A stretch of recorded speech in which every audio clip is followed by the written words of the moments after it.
7. That's how many demos it takes for a buyer to make that buying decision, according to Consensus Group recently. Well, if you are the same as all those other 5 to 7, you probably have already lost the deal. But how exactly do you make your demos stand out? I'm Aileen McNabb, and like you, I am a pre-sales person. For years now, I have helped SEs do demos that don't just stand out, they win the deal. And I've helped those SEs love their jobs, advance their careers, become the SE everybody wants to work with, and quiet that silent little fear that says, maybe I'm not quite good enough. And it's that silent little fear that often is the reason for your demo not standing out. I can think of one past coaching client who absolutely personifies the things I just mentioned. He came to me because AEs didn't want to work with him because he couldn't tailor his demo. It was the same thing every time, and it was always too long. He finally admitted that he had no confidence at all. So we addressed the confidence. When that was fixed, he was able to absorb the lessons I was giving him about how to do his demo better.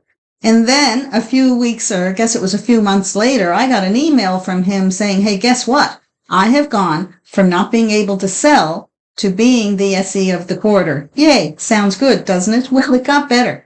Just not that long ago, I have learned that he has become Global Vice President of pre-sales for the same company where the AEs didn't want to work with him. He built his confidence, therefore built a good, strong demo technique, got loved by the AEs, and his career flourished. Needless to say, he's loving his job. So why don't demos work? Why do they fall flat and not stand out? A lot of the time, it's because they come across as a monologue, sort of like a grade school lesson, when what your audience, your prospect wants is a conversation. The SE does a brilliant job of explaining the product, but does not talk about transformation. They talk about what the product can do, not what it can do for them.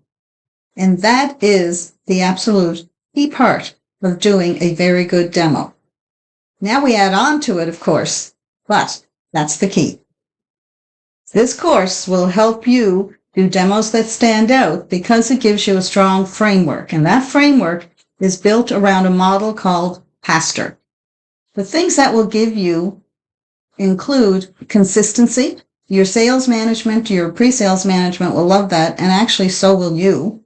It makes prepping faster and easier. That will make your life much better, but it also gives you time to focus on the selling and the people part of the demo. Those things are critical, and they are the things that are most overlooked, often because you don't remember you need to do them, or know you need to do them, or you just don't have time. And it's complete. So it's great for a new SE or an inexperienced SE to learn more, but it's also good for really good experienced SEs as a checklist to make sure that they go through all of the key elements that will make their demo stand out because it sells value.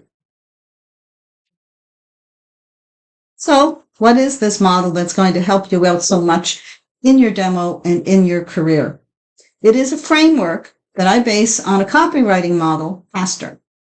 It is bookended by opening and closing, and running all the way through that, linking your opening and your closing should be a theme. These are for the purpose of presenting a very professional presentation and also helping them connect the dots, keeping everything relevant and easy to understand. Within the core part of PASTER, we have P for problem. Yes, state their problems, state their requirements, and if you have done a good discovery, some of those problems will be related to their lives, not just their list of requirements. Maybe they have to work too many weekends. That's a problem. A is amplification, and it's overlooked and sometimes afraid of. It means stress how important that problem is, and maybe you'll even bring in some issues that you've learned in other customers. See how bad it can be. S is the solution. I'd like you to note that only now do we get to your product. That's really important. T is testimony, proof statements. Do them through stories.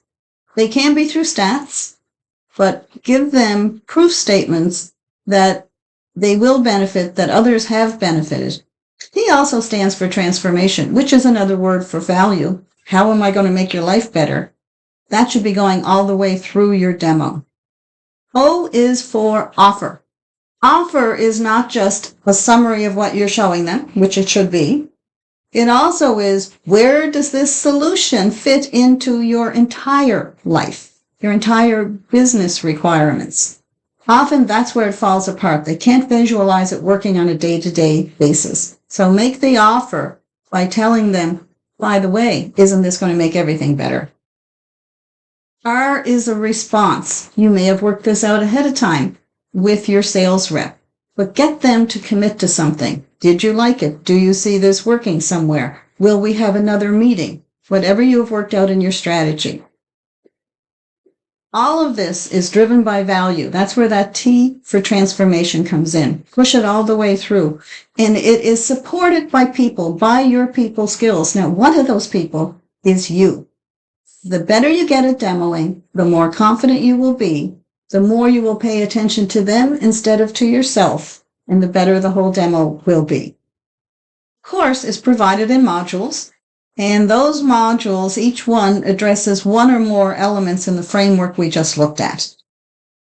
What's very useful for you is you don't have to take the course from start to finish. It's designed to be standalone modules. Pick the part of the framework that you feel you need the most help in. If you want help from beginning to end, start at the beginning and go right to the end. But maybe all you need is value, and that is one of the modules. If you're not good at showing that transformation, that's the module for you. Maybe you need help with openings and closings. Maybe how you present the solution. Like the example client I gave you. He started out not being able to tailor it, to cut it down for each individual customer. Whatever you need, you will be able to structure this the way you need it. Remember, 5 to 7 demos before they make a decision. And that's not 5 to 7 of your demos. Those are other vendors' demos. If you don't stand out, you're not going to win the deal. So pick one of the modules. Pick the one that you most need right now to improve a demo. Use it in your next demo and see how quickly it will make a difference. See how you can stop being lost in the group of 5 to 7 and become clearly number 1.